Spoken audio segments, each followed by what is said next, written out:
BBC Tamil News. டிபிசியின் தலைப்புச் செய்திகள். முதுபெரும் தமிழ் தலைவர் இராஜவரோதயம் சம்பந்தன் அவர்களின் மறைவுக்கு உள்நாட்டிலும் வெளிநாடுகளில் இருந்தும் அனுதாபச் செய்திகள் குவிந்த வண்ணம் இருக்கின்றன. இரா சம்பந்தனின் மறைவினால் பாராளுமன்றத்தில் ஏற்பட்டிருக்கும் வெற்றிடத்தை கதிரவேலு சண்முகம் குகதாசன் நிரப்பவிருக்கிறார். ஜனாதிபதி தேர்தலில் போட்டியிட வேண்டும் என்று வேண்டுகோளை விடுத்த சகலருடனும் சேர்ந்து பணியாற்ற தயாராயிருக்கிறேன் என்று குறிப்பிட்டார் ஜனாதிபதி ரணில் விக்ரமசிங்கே.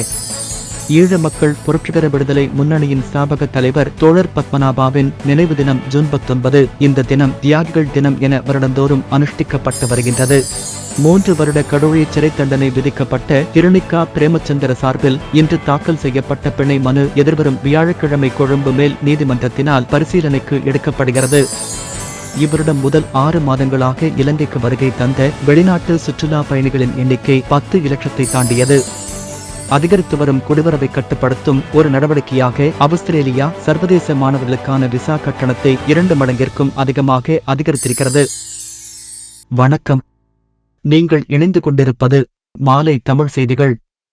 இனி விரிவான செய்திகளை பார்ப்போம். முதுபெரும் தமிழ் தலைவர் இராஜவரோதயம் சம்பந்தன் அவர்களின் மறைவுக்கு உள்நாட்டிலும் வெளிநாடுகளில் இருந்தும் அனுதாபச் செய்திகள் குவிந்த வண்ணம் இருக்கின்றன. ஜனாதிபதி ரணில் விக்ரமசிங்கே, எதிர்க்கட்சித் தலைவர் சஜித் பிரேமதாச, முன்னாள் ஜனாதிபதி மகிந்த ராஜபக்ச உட்பட உள்நாட்டில் அரசியல் தலைவர்களும் சமூக பிரமுகர்களும் அனுதாபங்களை தெரிவித்து செய்திகளை அனுப்பியிருக்கிறார்கள். இலங்கை தமிழரசு கட்சியின் சார்பில் அறிக்கை ஒன்றை வெளியிட்டிருக்கும் யாழ்ப்பாண மாவட்ட பாராளுமன்ற உறுப்பினர் M.A. சுமந்திரன், மறைந்த தலைவரின் இறுதிக்கிரியைகள் பற்றிய விவரம் பின்னர் அறிவிக்கப்படும் என்று கூறியிருக்கிறார்.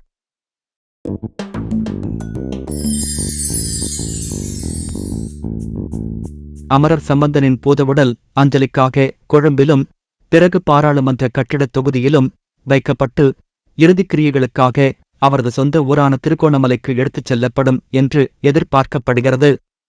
திருகோணமலையில் நடைபெறும் இறுதிச் சடங்குகளை அரச மரியாதையுடன் செய்வதற்கு அரசாங்கம் உத்தேசித்திருப்பதாகவும் இது தொடர்பான அறிவிப்பை ஜனாதிபதி செயலகம் அறிவிக்கும் என்றும் கூறப்படுகிறது. இது இவ்வாறிருக்க, இந்திய பிரதமர் நரேந்திர மோடி சம்பந்தன் மறைவுக்கு அனுதாபம் தெரிவித்து எக்ஸ் சமூக வலைத்தளத்தில் வெளியிட்டிருக்கும் செய்தியில், தமிழ் தேசிய கூட்டமைப்பின் தலைவர் மூத்த தமிழ் தலைவர் இரா சம்பந்தனின் குடும்பத்தவர்களுக்கும் நண்பர்களுக்கும் ஆழ்ந்த அனுதாபங்களை தெரிவித்துக் கொள்கிறேன். அவருடனான சந்திப்பின் நினைவுகளை பெரிதும் மதிக்கிறேன். இலங்கை தமிழ் மக்களின் அமைதியான, பாதுகாப்பான, சமத்துவமான, கௌரவமான வாழ்வுக்காக இடையராது பாடுபட்ட தலைவர் சம்பந்தனின் மறைவு இலங்கையிலும் இந்தியாவிலும் உள்ள அவரது நண்பர்களுக்கும் ஆதரவாளர்களுக்கும் பெரும் இழப்பாகும் என்று குறிப்பிட்டிருக்கிறார். தமிழ்நாடு முதலமைச்சரும் திராவிட முன்னேற்றக் கழக தலைவருமான ஸ்டாலின் அனுப்பியிருக்கும் அனுதாபச் செய்தியில், தமிழ் தேசிய கூட்டமைப்பின் தலைவர் சம்பந்தனின் மறைவுச் செய்தி கேட்டு மிகுந்த மனவேதனை அடைந்தேன். அவரை இழந்து தவிக்கும் அவரது குடும்பத்தினருக்கும் இலங்கை தமிழ் உறவுகளுக்கும் தமிழ்நாட்டு மக்களின் சார்பாக எனது ஆழ்ந்த இரங்கல்கள் என்று குறிப்பிட்டிருக்கிறார். தமிழர்கள் மட்டுமல்லாது சிங்களவர்கள் உள்ளிட்ட அனைத்து தரப்பினரதும் மரியாதையை பெற்ற அரும்பெரும் தலைவராக சம்பந்தன் திகழ்ந்தார். இறுதி மூச்சு வரை தமிழ் மக்களின் நல்வாழ்வு பற்றியே சிந்தித்து செயற்பட்ட அவரின் மறைவு தமிழ் உலகிற்கு ஒரு பேரிழப்பாகும் என்று குறிப்பிட்டிருக்கிறார். இந்திய வெளியுறவு அமைச்சர் சுப்பிரமணியம் ஜெய்சங்கரும் சம்பந்தன் மறைவுக்கு அனுதாபம் தெரிவித்து செய்தி அனுப்பியிருக்கிறார்.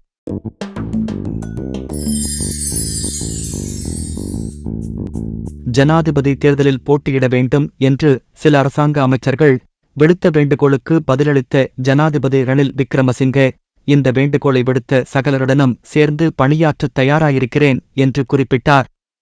மாத்தறையில் நேற்று மாலை நடைபெற்ற பொதுக்கூட்டத்தில் உரையாற்றிய விக்ரமசிங்கே, ஜனாதிபதி தேர்தலிலும் பாராளுமன்ற தேர்தலிலும் என்ன செய்வது என்பதை நாம் எல்லோரும் ஒன்று கூடி தீர்மானிப்போம். உங்கள் எல்லோருடனும் சேர்ந்து பணியாற்ற நான் விரும்புகிறேன். தேசத்தில் உறுதிப்பாட்டை நிலைநிறுத்த எங்களுக்கு ஆதரவை தருமாறு எதிரணி கட்சிகளுக்கும் நான் அழைப்பு விடுக்கிறேன் என்று கூறினார். மாத்தறை கூட்டத்தை ஏற்பாடு செய்த சக்தி வலு அமைச்சர் காஞ்சன விஜயசேகர, ஸ்ரீலங்கா பொதுஜன பெரமுனவில் உள்ள சகலரும் மற்றையோரும் ஜனாதிபதி தேர்தலில் உங்களை ஆதரிக்க தயாராயிருக்கிறார்கள். போட்டியிடப் போவதை நீங்கள் அறிவித்தால் போதும் என்று விக்ரமசிங்கவை பார்த்து வேண்டுகோள் விடுத்தார். பொதுஜன பெரமுனவில் ஒரு பிரிவினர்தான் அடுத்த ஜனாதிபதி தேர்தலில் விக்ரமசிங்கவை ஆதரிப்பார்கள் என்று சிலர் கூறுகிறார்கள். ஆனால் பொதுஜன பிரமுனவில் உள்ள முழுப்பேரும் ஜனாதிபதியை ஆதரிப்பார்கள் என்று நான் கூறுகிறேன். எவர் என்ன சொன்னாலும் பொதுஜன பிரமுன தலைவர்கள் யதார்த்த நிலையை விளங்கிக் கொண்டுள்ளார்கள் என்றும் காஞ்சன விஜயசேகர கூறினார். அங்கு உரையாற்றிய சுற்றுலாத்துறை அமைச்சர் ஹரின் பெர்னாண்டோ, விக்ரமசிங்கே ஜனாதிபதி தேர்தலில் போட்டியிடுவார் என்றும் அவரே ஜனாதிபதி பதவிக்கு மிகவும் பொருத்தமானவர் என்றும் குறிப்பிட்டார்.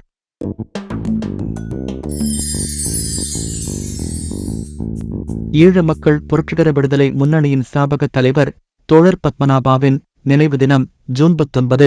போராட்டத்தில் மடிந்த அனைத்து தோழர்களையும் பொதுமக்களையும் நினைவுகூரும் வகையில் தியாகிகள் தினம் என வருடந்தோறும் அனுஷ்டிக்கப்பட்டு வருகின்றது.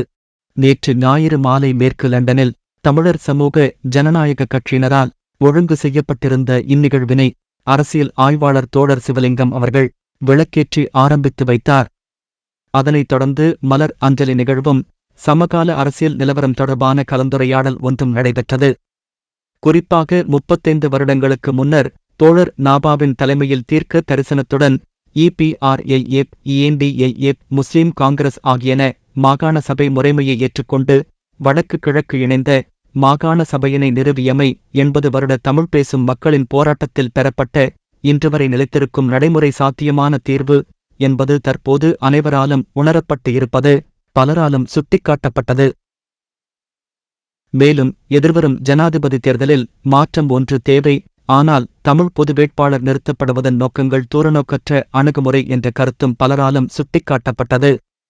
மேலும் தற்போது முனைப்பு பெற்று வரும் மலையக மக்களின் நிலவுரிமை தொடர்பான போராட்டமும் மாகாண சபைகளை அர்த்தமுள்ளதாக இயங்க வைப்பதற்கான கோரிக்கைகள் வலுப்படுத்தப்படுவதுமே சமகால முதன்மையான அரசியல் செயற்பாடுகளாக இருத்தல் வேண்டும் என்பது பலராலும் வலியுறுத்தப்பட்டது.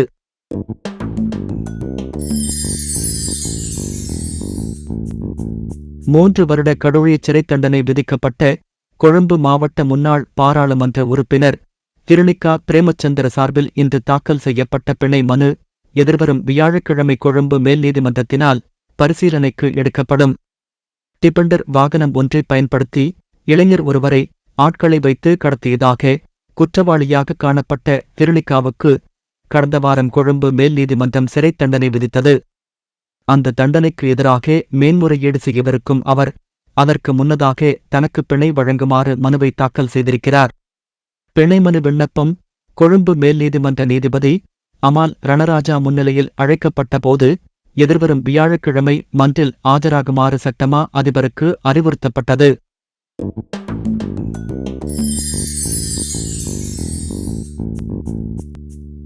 இவரிடம் முதல் 6 மாதங்களிலும் இலங்கைக்கு வருகை தந்த வெளிநாட்டு சுற்றுலா பயணிகளின் எண்ணிக்கை 10 இலட்சத்தை தாண்டிவிட்டது.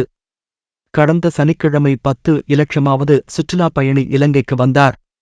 பட்ரிசியாரோ என்ற அந்த சுற்றுலா பயணிக்கு விமான நிலைய ஊழியர்கள் சம்பிரதாயபூர்வ வரவேற்பு அளித்தனர். அயர்லாந்தைச் சேர்ந்த பட்ரிசியாரோவும் அவரது கணவர் போலும் சனியன்று லண்டனில் இருந்து UL 504 விமானத்தில் இலங்கை வந்தனர். இவர்கள் 3 வார காலம் இலங்கையில் சுற்றுப்பயணம் செய்யவிருக்கிறனர்.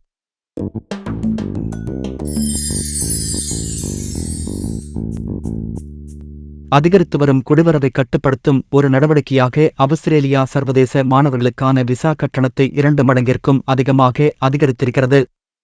சர்வதேச மாணவர்களுக்கான விசா கட்டணம் 710 ஆஸ்திரேலிய டாலர்களில் இருந்து 1600 ஆஸ்திரேலிய டாலர்களாக ஜூலை 1ஆம் திகதியில் இருந்து அதிகரிக்கப்படுவதாக உள்துறை அமைச்சர் கிளையர் ஓநீல் அறிவித்தார். அந்த செய்தியோடு நிறைவு பெறுவது இன்றைய மாலை தமிழ் செய்திகள். இனி நாளை காலை வழமை போல் சந்திக்கலாம். வணக்கம்.